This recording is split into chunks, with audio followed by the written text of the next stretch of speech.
Welcome to the Color of Success podcast. I'm your host, Dr. Stephanie J. Wong. Today, I have a very special guest. American Book Award winner Ira Sukrungruang is back with This Jade World, a new memoir soon to be featured in the Chicago Tribune that seeks to confront Asian stereotypes and redefine the divorce memoir genre.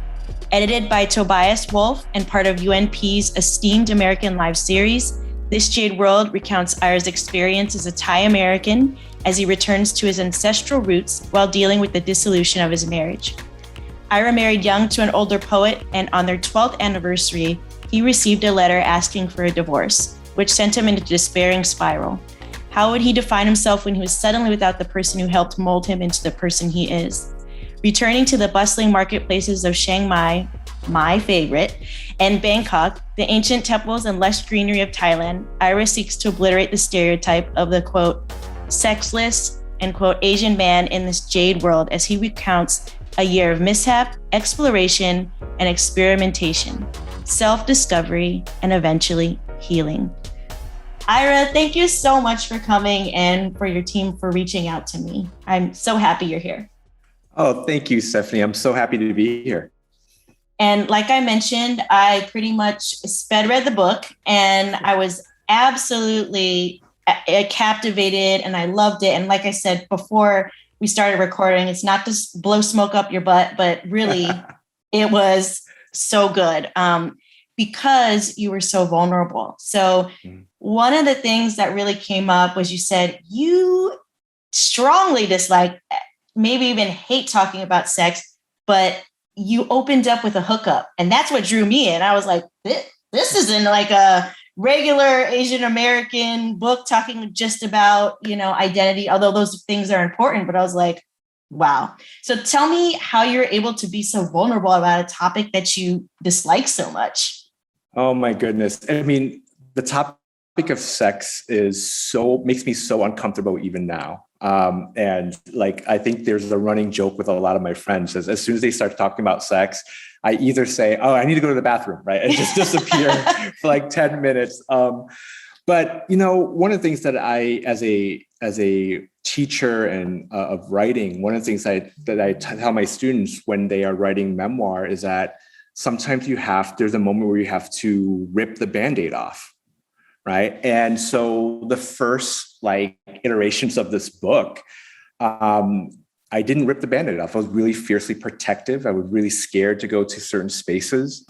And so eventually I said, you know what, I really need to just write the things that I'm scared to write about. Right. Instead of writing around it. Right. I think a lot of artists have this built-in defense mechanisms. They start doing things to avoid doing what they need to do. And I think for me, I was avoiding.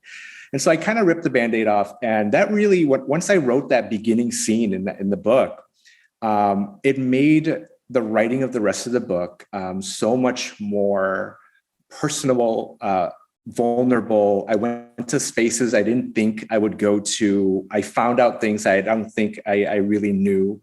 And part of the reason why I love memoir is the vulnerability part of it, right? Mm-hmm. These writers, these people who are sharing their lives, sharing the thoughts that, I always tell my students, there are secrets that a writer tells in a book that they would never tell their closest friends, but they'll tell a whole bunch of strangers, right?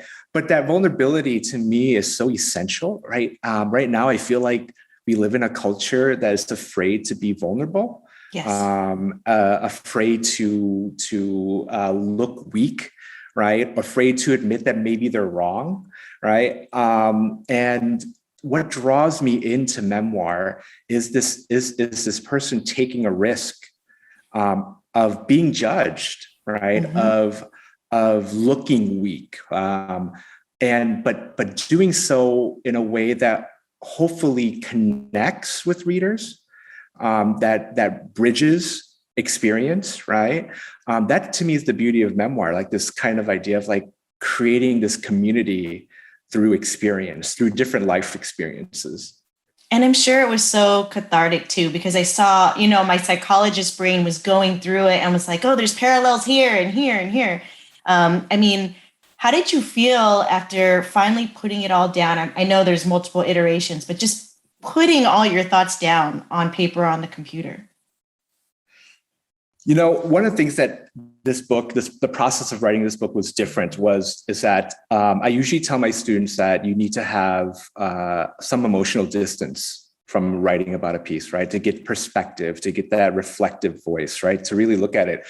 But I think one of the things that I discovered about writing this book, and what I discovered about writers who are writing trauma narratives, right, is that you can't look around or avoid the thing that is constantly on your mind. Mm-hmm. So when the breakup happened, when the divorce happened, I was going through such an identity crisis that there's no way I could write the project that I had been working on before, right? There was no way I could write around it, right?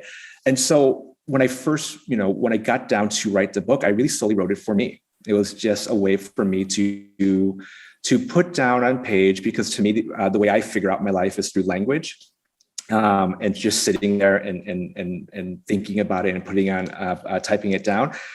I needed to do it. I needed to get it out. I needed to expel it out of me. I needed to see it for what it was, right? I needed to learn from it.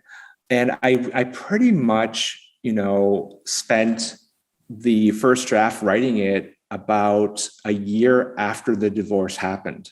Okay. And I wrote it pretty much in Thailand, in Chiang Mai, with my mom in my mom's house. I would wake up at 6 o'clock in the morning and I would just write for a few hours every day. And it was something I needed to do.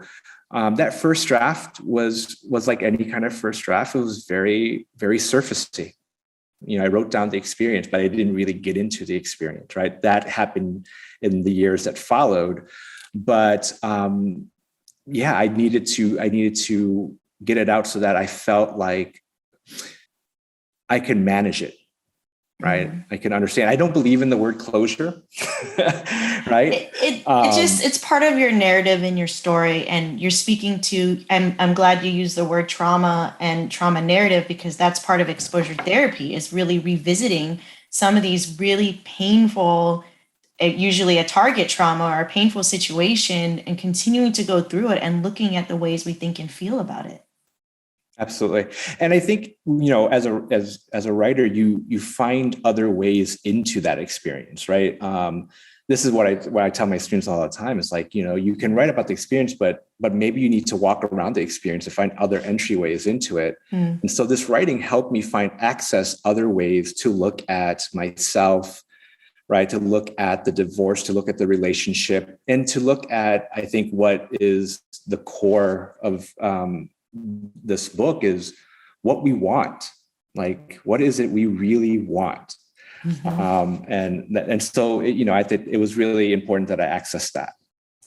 Absolutely. And, honestly, I think I need to go to your mom's house to finish my memoir. And so I'm well fed and well loved. And I really could think about that couch that she brought, from America over to Thailand, and just you laying on there in contemplation. That scene was just, in my mind, just amazing. So, I mean, what did you learn? This is kind of a generalization, but what did you learn about yourself when you started to peel back the layers of your marriage to and divorce from Katie? Oh, man, I learned how utterly scared I was of relationships. And I think one of the reasons is, I come from, my parents were divorced, and they had a rough relationship during my teen years. And that kind of haunted me for a lot of it. I didn't realize how much it haunted me, right? Mm-hmm. And how much it shaped how I looked at relationships and what I wanted from relationships or what I didn't want from relationships. And I think for me, it was dispelling or seeing these fears face on, right? To really face them. And the other thing is, one of the things that I didn't quite figure into was, again, that issue of who was I and what is it that I really want, right? And I think that was the biggest question. I came out of that relationship and that divorce with not knowing who I was, right? I only knew who I was in the gaze of others, right? I think one of the things that I found out is that for me, being an Asian American for a long time was trying not to show the Asian Americanness in me, the Asian in me, the Thai part of me, right? Say more about that. Well, it's the saying that my mom always had was, "You're not like them," right? And it was meant to say, like, listen, you're not like them. You need to confront that and understand that. But when I heard that as a kid, especially when you're going, through your teen years, that you're not like them, it turns into you have to be them, right? Like, and why so not? Yeah, right. And so I spent a lot of time denying this Thai part of me, trying to push it away. And I approached relationships, right, trying to forget I was Asian and Thai. And I think when the divorce happened, and I think at the end of the marriage, you can't really outrun yourself, right? You can't. They catch up to you, right? And so part of this realization was the acceptance of who I was, right? And knowing who you are allows you to begin to think about what you need, right? And though, I remain very good friends with my ex, Katie, the relationship at the waning parts of the waiting years of the relationship was not what I needed, not what I wanted. So I was curious were you evading some of your Thai cultural aspects in your marriage to Katie? I mean, you're very clear she's white, and I know that really well integrated into your family. But I mean, were there aspects of the marriage where you kind of hid some of that? Well, I don't think it was consciously hidden, right? But when you live in America, like America seeps through every single crack in the foundation of yourself, right? And so, and one of the things I have to say is that there was not a time during the marriage where Katie asked me to not, don't do that, right? That's, don't do your Asian thing. She never asked me that. Yeah. But I have to say, being an Asian American, sometimes you feel like you're under the thumb of some oppressive culture. And so you make yourself hide it, right? Not that someone's making you hide it, right? But you make yourself hide it. And so to me, that was the thing. I was trying to hide this other side of me, right? Because I thought for so long, people assumed this other side of me was weird, was exotic, right? I still even hear it now, where writers would, what people would say of my work. Oh, I love how your mom's so weird and strange and so Asian, right? I'm just like, well, she's just my mom. Thank you, right? Like, it's like this sense of, expectation. And when I was younger, I fell prey into that, right? I fell prey. I wanted to give people around me the version of myself that was like them so that I can blend and not be, seen as other. Well, let's talk about your mom, because I instantly fell in love with her because she just seems so warm and protective over you and your aunt. And one of my favorite parts was when she watched Ellen and she was adamant she wasn't a lesbian with your aunt. And my husband doesn't read at all except for Twitter and stuff like that. So I was like, hey, you got to read this paragraph. And he started cracking up. So, I mean, talk about the influence of your mom on your upbringing, your life, and your values, and your aunt. My mom, I am the biggest mama's boy of all time, right? And my aunt, my aunt is my mother, right? They firmly sit on my shoulder on everything. I always say, like, every single thing I write, they have a prominent role, whether or not they're in it, right? They have a prominent role on my decisions of how to represent something. My mother was, is a strong-willed human being, right? Childhood was tough because of that, but everything she did was in protection of me, protection of our family. Mm-hmm. And the more I think about it, right, my mother came to America in 1968, and she worked at Auntie Sue too. They met in Chicago. Mm-hmm. And my mother did not like being here. She, her famous line was something like, "As soon as I arrive, I start packing." Right. And so, for me, a lot of this, I always think about this, that if you are born in an immigrant family, you inherit some of these fears, these sadnesses, right? And so really how she figures into my life, my writing, everything, is that it's her questions I'm trying to understand too. Her identity I'm trying to understand too, her fear, her sadness, right? What does it mean to uproot yourself, right? And you take yourself 8,000 miles away from everything that you knew and start a life. Yeah. And so that to me is something that I keep revisiting, right? This trying to understand what is happiness, what is sadness, and how do we regret our decisions? Did she regret coming here? And she would tell me, of course not, right? But these are things I'm always trying to kind of come through, and it's because of her and who she is and what she taught me, right? And how to be. That really fuels kind of every facet of my being. Absolutely. And Auntie Sue just sounds amazing as well. And so, you had a very unique childhood in being raised by them. And mm-hmm. I just think that piece, that relationship and dynamic that you have is so special. What does Auntie Sue mean to you? Because I'm sure we're going to put these clips out to them. So I know that you cringe when you see her cry. Apparently she's an ugly crier. Sorry, Auntie Sue. But what does she mean to you? Well, she means a lot. I mean, Auntie Sue she passed away a few years ago. And what I in This Jade World, in this book, this is the most I've actually written about her. Right. And it's because she was such a stable part of my life, right? When my mother was angry, when my mother went through her moments, right?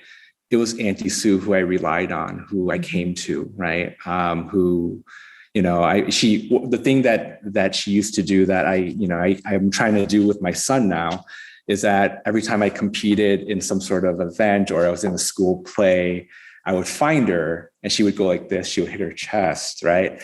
And she's like, "Here, I'm here. I see you. I see you." And,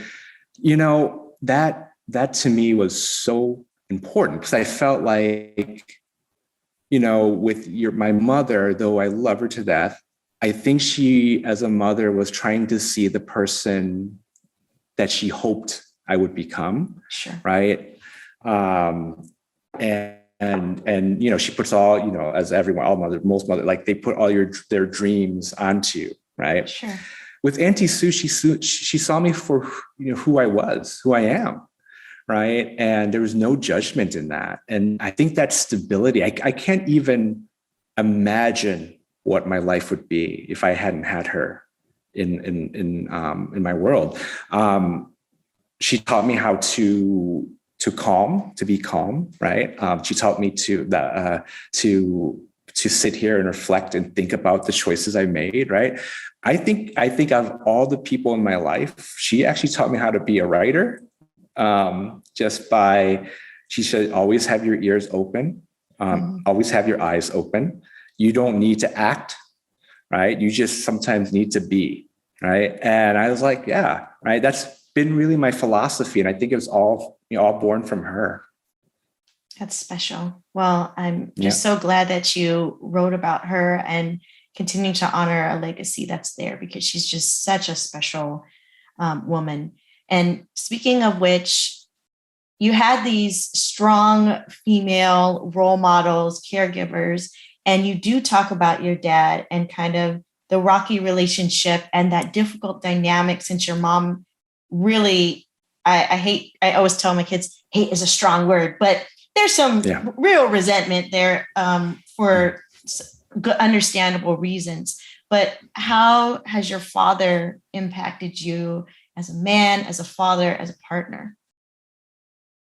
For a long time, I didn't think of him in any way, right? I think there was such anger in me for when he left the family. I felt like it was a weakness. I felt like it was a betrayal of trust and love and family, right? And I think actually what made me begin to see him in a much more complicated way, and what made me kind of simmer down that anger that I had from him, was actually going through the breakup, right?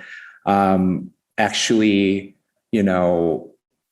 I think, my parents stayed together longer than they should, just like how I think I stayed married to Katie longer than I should. And I think before I thought of him as it was an act of cowardice to leave. And now I think it was an act of bravery to go on, to get out of a relationship that wasn't working, right? That was actually, the more they stayed together, the uglier sides of each other they pulled out of, and so I think during the latter parts of, he had passed away too 4 years ago. I think for me, I reconciled a lot of these things in the writing of this book, honestly, and it really brought our relationship much closer, right? And that kind of anger began to just simmer away.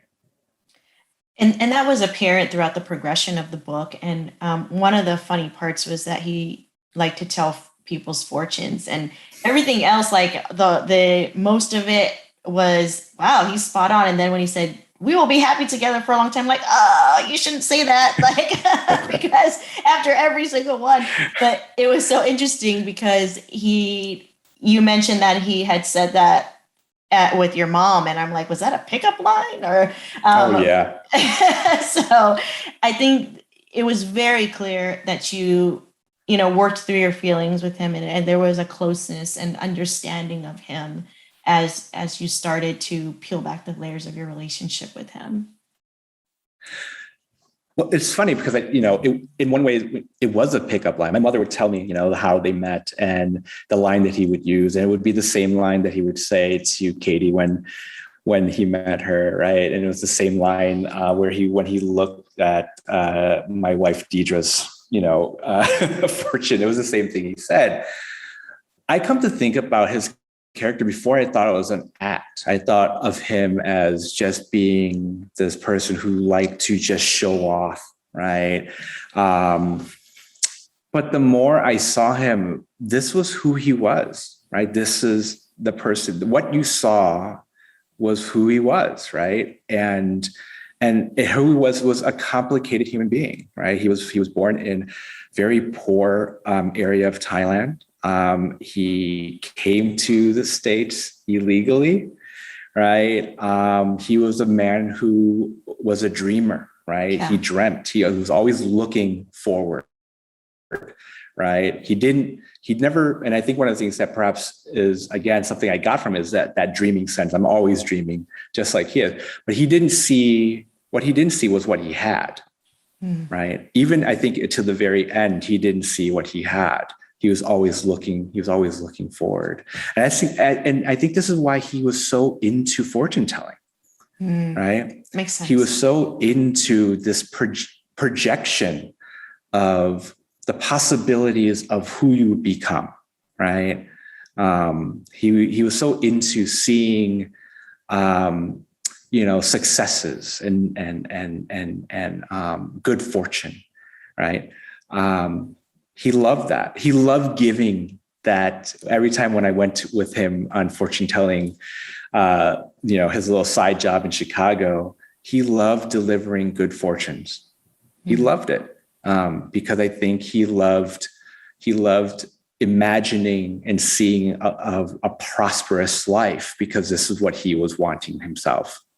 It's true. Yeah. And, I think the thing that really shone through to me was that you were a pride and a light in his life, and that accomplishment. And especially as you saw, like, his house filled with all of your, achievements. And I think that was, even though he always looked towards the future, there was some sense of present moment where he had these pictures and he was like, this is what my son has accomplished. And so that really struck me.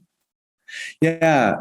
I was just having a conversation about parents with a couple of friends, and there is this criticalness among, like, my mom was very critical. Always critical of decisions I do. And right. We'll talk about the tattoos in a minute. Right. Tattoos, body image, body size. My father never was critical of me. He was, he never said anything about my weight. He never said anything about decisions to become a writer. He supported me in every endeavor I did. And I think, I often try to remember that as I'm raising this 5-year-old right now, right? To just be supportive in whatever he wants to do, right? And try to sometimes squash my fears. But he was very so supportive. I mean, becoming a parent really helps you understand your parents a lot more. Absolutely. And I want to apologize to my mom for everything, and my aunt and my father for all the things I did. So I get it now. I get it. It's one of those things that people can describe all day long, but until you do it, it's a whole nother ball game. Yeah, absolutely. So let's address some of these things, because I reflected before the interview, before I came up with some of the questions, and I am wearing the dress. I didn't do the elephant pants because, yes, it is only tourist, but we bought them because we had to go into the temple in 99-degree weather when you're wearing shorts. But I wore the dress I got from Thailand, and the interesting part, I was like, this is kind of one of those things that you never think there'd be connections, because you always look for signs, is what you said. Well, I got it's hard to show on the camera, but I got my tattoo in Chiang Mai. And yes. And it was funny because I was bartering with the guy, like as people do. And my husband's like, stop, you actually want him to care about doing the work on your arm. But tell me about the tattoos in your life and how that kind of helped you with the self-consciousness of your body and exerting a sense of control. Oh, absolutely. I one of the things that I constantly write about and I address in this book is body image and size, right? In pictures of with me and my family, my father, my mother, Auntie Sue, my mother's 5'4", 140, 50. My dad was 5'6", right? 160 pounds. My Auntie Sue, same thing. And here I am, like this 6'1", right? And at my biggest, I was close to 400 pounds. Mm-hmm. Like in pictures, it looks like I'm a bear about to eat them, right? Like it's, and so one of the things that I really kind of suffered from, while growing up, right? One, I suffered if I went to, school among, majority of white kids, I was not American because of my color of skin. Right. But when I went to temple, Thai temple, I was not Thai because of my size, right? And my size really was a huge detriment to my well-being, my sense of self. And I allowed other people's eyes to tell the story of my life, right? You know, when they looked at me, I assumed they were only looking at how big I was, right? When my mom or my family members saw me, I wasn't just, their American cousin or, nephew, or I was their fat American cousin, right? Or nephew. And these were narratives and these were labels that I assume were thrusted upon me, right?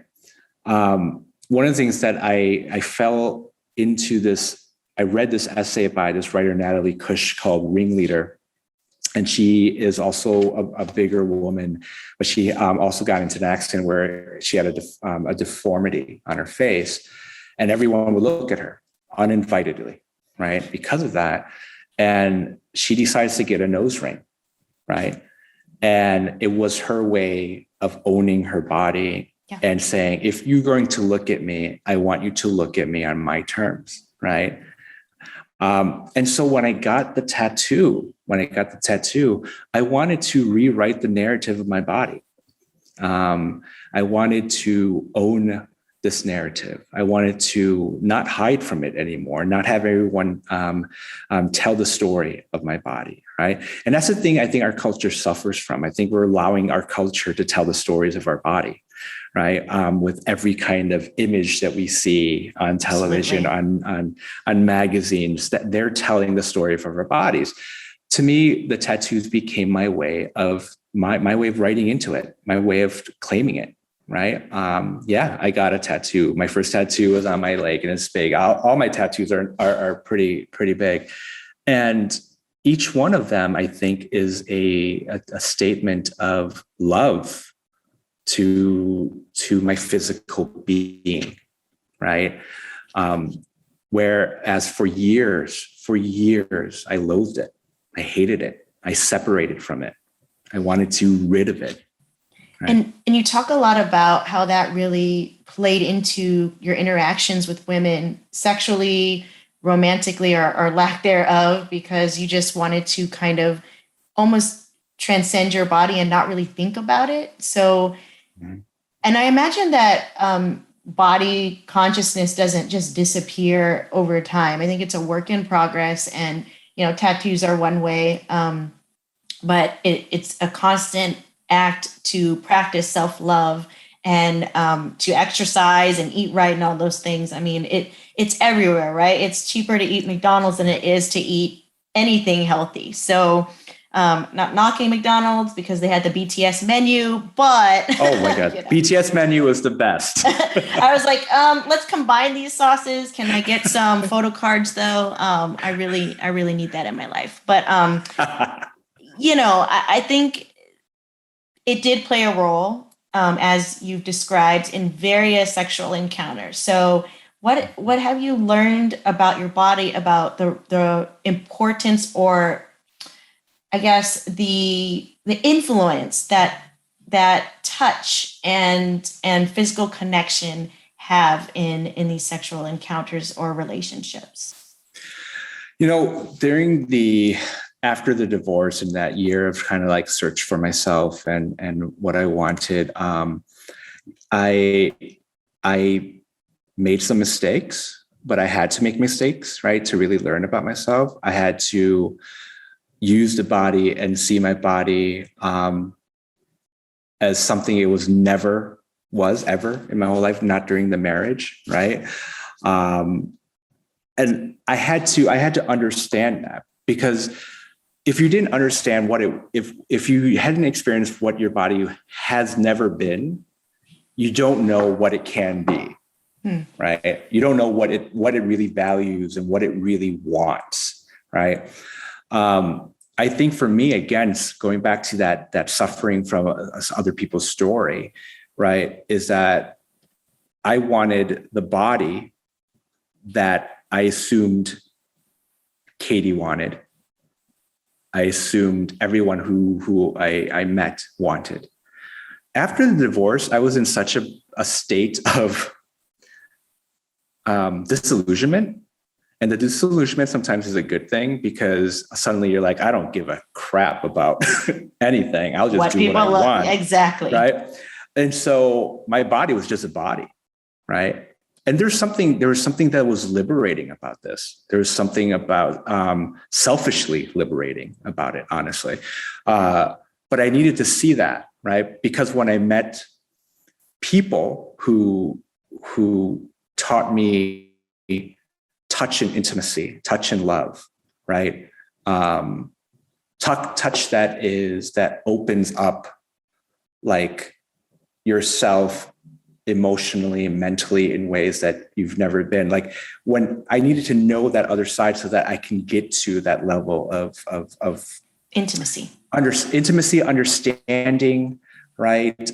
Healing, right? I had to go to the ugly parts to get to something that is beautiful.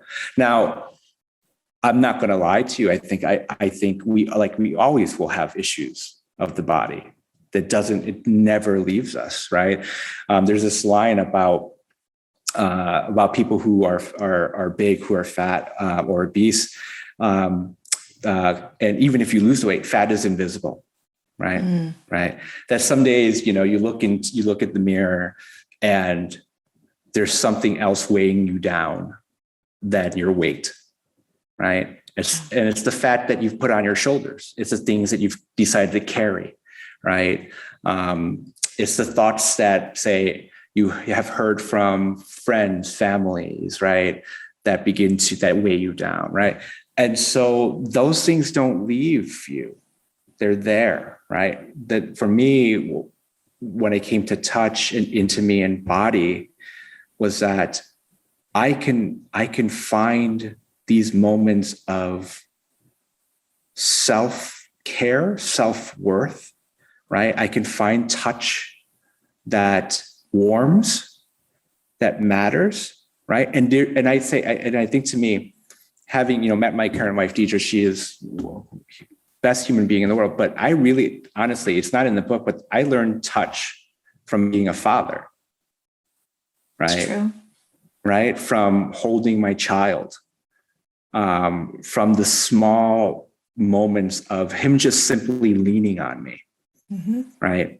That to me, like, that reminds me constantly of the importance of between touch and love, what touch and love really is.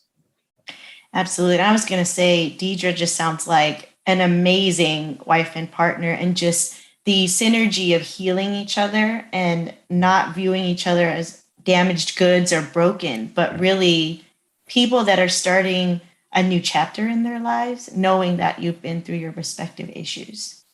Absolutely. Well, and I always like to say, like, she saved my life. In many ways, she saved my life, right? And it was so vital, right? That she was there, and she continues to be there. Absolutely. Well, another thing I wondered, because oftentimes I see this in a lot of clients that I work with, many Asian Americans, where they're overly apologetic. And I try to be actively work against this, because I'm like, why am I apologizing for sending this email that's not even, offensive? But it's built into some of our families and our culture to not speak up. And when we do, just get super apologetic. So how have you worked on this piece of yourself and fighting against that cultural context? It is a continuing work in progress, right? The idea of apologizing for anything. So one of the things that I'm really into right now is this new game called, I got into a game called pickleball, right? It's like tennis with a wiffle ball. It's tennis with a wiffle ball. It's on a small court. But what I find myself doing all the time is when I make a mistake, playing doubles with a partner, when I make a mistake, I am constantly quick to say, I'm sorry. It's so immediate. And I think it happens every time in the workplace. It happens, right? I'm sorry. One of the things that I keep telling myself, right, is that one, why am I doing it? what is the reason behind saying I'm sorry when all you really just did was hit a ball out? Like it was, right? Like that's all it is. Why are you so sorry? And it comes back to, again, the sense of self-image, like, and wanting to be seen as someone else. When I make a mistake on the court and I say I'm sorry, is because I feel like they see me as a lesser person somehow. Mm-hmm. I'm apologizing for being on the same court. Right? I'm not apologizing for making a mistake. I'm apologizing for my presence there, which is a larger issue completely. I'm apologizing at the workplace because I feel like I don't belong here. I feel like I don't belong in academia, that I was never meant to be here, right? That I'm not smart enough, good enough to be here, right? I'm apologizing for that. And once you begin to like understand the source of why you're apologizing and you realize that you are apologizing, you catch it, right? And you can say, stop apologizing, right? Yeah, I end up deleting the apology. My apologies actually is how I put it. I was like, delete.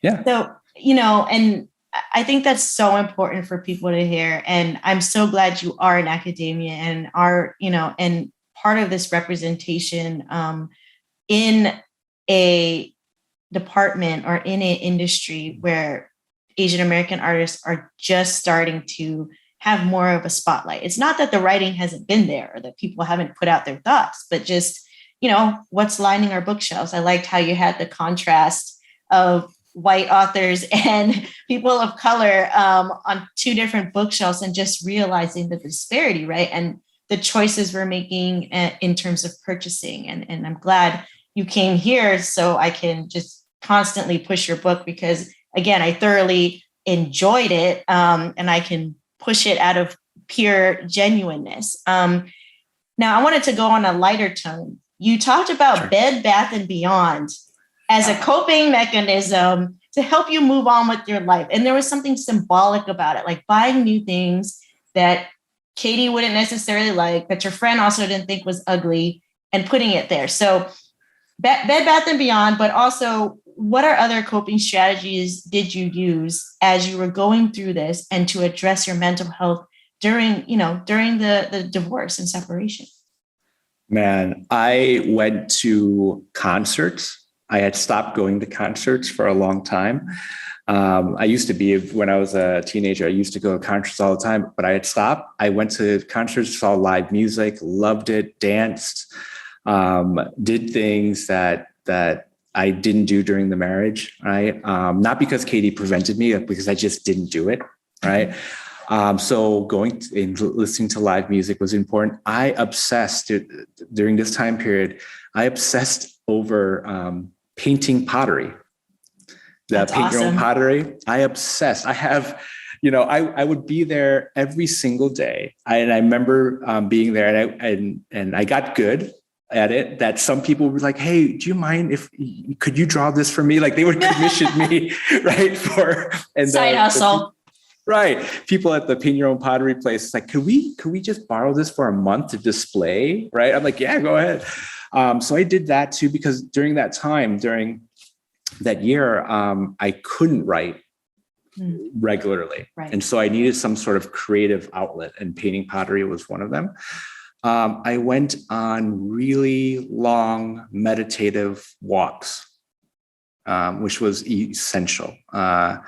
Because, one of the things that I think was a huge divide in their marriage is I didn't go on walks, but for some reason I started going on walks, and that was really healing. And so those are the things that kind of really helped me through that time. I also, like I said, I think I drank too much during that time. Right. I think you do bad, some other, I threw myself into work. I took on too much work during that time. And so it's a way to cope. Sometimes you cope with wonderful healing things, and sometimes you cope with not so great things. Absolutely. Right.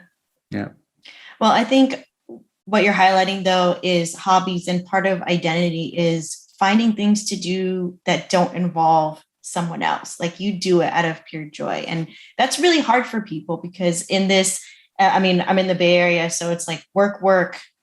That's a Rihanna song, but work. Yep. And then, basically just continuing to strive to save for retirement and do X, Y, and Z. And it's like, but what do you do when you're not doing that? Right. Right. Well, this year, this COVID year, right? Like this idea of what are you doing to keep sane, right? And I think I've gone through obsessions like nuts. I am still going through a BTS obsession. This is how we knew we are like. This is why I'm just like Ira's like my friend. I haven't even met him yet. Absolutely. Beach completely. I have the whole like doll collection. Oh my God, it's right here. Yes, I have. And on my wall next to Michelle Obama, an artwork is the BTS Time magazine. Oh, I have that too. Oh my goodness. Yes. So BTS is one of the sessions. I got into fish, right? Like I started taking care of fish. I'd be like a chemist every day, just pH testing levels. The water. Yes. Right. So, but I had to have those things, right? Because it was such a hard year. It was such a hard year. And BTS just brings so much joy. They're so happy. They make me happy every time, without fail.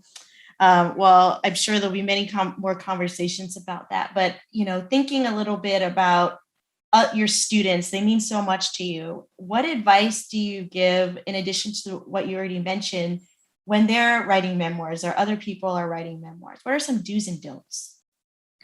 One, I teach. So one of the things I teach my students who want to be writers and they want to publish.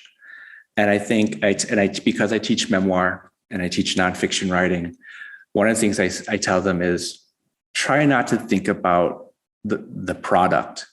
Try to really think about the process, right? Because if you allow yourself to think about the product too much, it begins to stifle your writing, right? I think to us, the worst enemy of the writer is the writer, right? Our self-doubt, our imposter syndrome comes in and tells us our story is not worth it. Who wants to read about this? Who wants to read a narrative about an Asian man who went through a divorce, right? Like those things sit on your shoulder. And so once you begin to embrace the process of it, the joy of just simply constructing language on the page, that's the fulfillment that's eternally there for you, right? The product lasts, great. The book's going to come out. If we publish, people will read it, and then it'll go away, right? But what's going to sustain you is the continuation of making the art, of doing the art. So put everything into the process of it. The other thing is to not be afraid to fail, right? Talk more about that, because that's really hard, and for youngins to really grasp when they're taking classes in high school and college, and even it doesn't matter how old you are, but I think especially I reflect like. In my 20s, I was like, ooh, failure. Like, that's like an A-. So absolutely. Like, now it's like, who the F cares about that? But how do you get that point across to your students who are just up and comers? Failures. Well, there's a couple of things. Failure's okay. One of the things is that I tell them, if you don't fail, you won't get better. If you don't allow yourself to fail, you won't improve.